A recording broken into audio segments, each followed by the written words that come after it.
What will the market do in 2023? Oh boy, it's that time of year where every investor is looking for guidance from their financial advisor. And yes, of course, there are leading economic indicators and key data points we can reference to generate a hypothesis.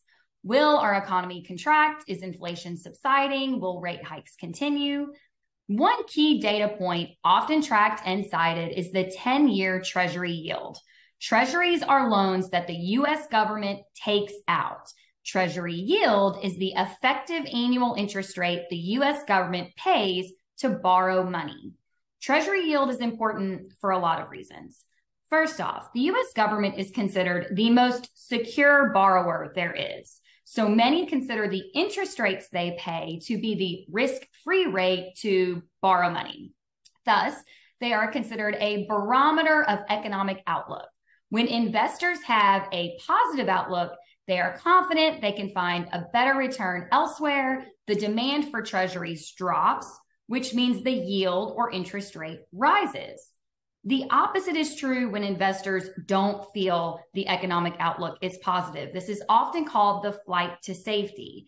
Demand for the security of treasuries increases when investors are concerned they can't find a better return somewhere else and they want to put their money somewhere safe. The rise in demand lowers the interest earned on treasuries. Another factor is time to maturity. Generally, the longer term, the higher rate, because investors are being asked to lend money for 30 years instead of 10 years.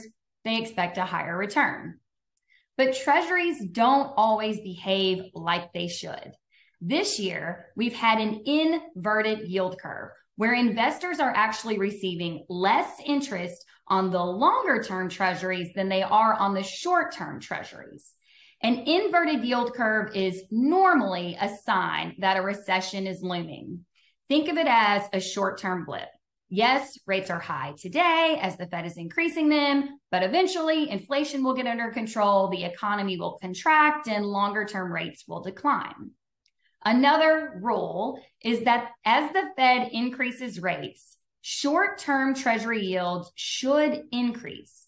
But what we've seen recently in just the last few weeks is that despite the rate increases we've gotten from the Fed and one pending today, we've actually seen the 10-year Treasury yield start to fall. And to be honest, I'm not entirely sure I know what that tells us. Is it a barometer that investors see an impending recession? Or maybe we can blame the baby boomer generation. They represent a large portion of the investing population that is more risk adverse. Maybe their increased demand is driving yields down more than usual. Ironically, it can be seen as a good sign. Maybe it's early anticipation that rate hikes will stop or that inflation is under control. You can read these tea leaves however you want and make your own judgment call. The bottom line is this. We as advisors are constantly asked for 2023 market projections, and it is never an easy task.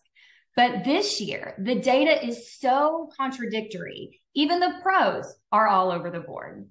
So have a little pity when your advisor doesn't give you a straight answer. At this point, nobody knows what to expect. That's it for this week. This is Jeannie, the 401k lady.